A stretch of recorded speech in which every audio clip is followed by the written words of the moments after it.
আসসালামু আলাইকুম রাহমাতুল্লাহ। আজকের আলোচনার বিষয় রামবাসক।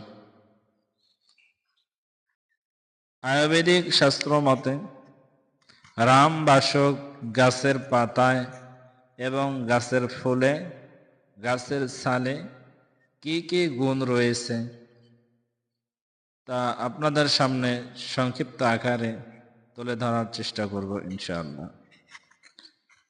হোপিং কাশিতে সাধারণ সর্দি কাশির থেকে হোপিং কাশি খুবই কষ্টদায়ক।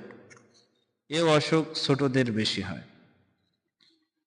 রামবাসকের 10টি পাতা 150 মিলি পানিতে ফেলে তাতে 10 গ্রাম মিশ্রি, 2টি তেজপাতা, 1 গ্রাম দারুচিনি, 12টি গোলমরিচ দিয়ে ফোটাতে হবে।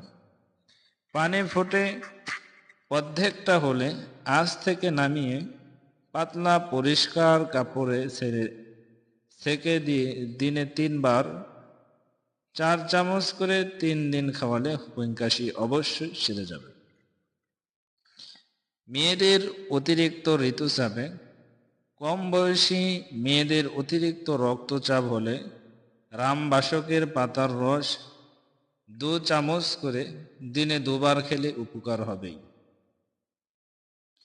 জ্বরে কোনো কারণে দেহের উত্তাপ্ত অর্থাৎ জ্বর বেশি হলে রামবাসকের ফুল এবং বীজ বাটা খাওয়ালে রোগী আরাম পায়।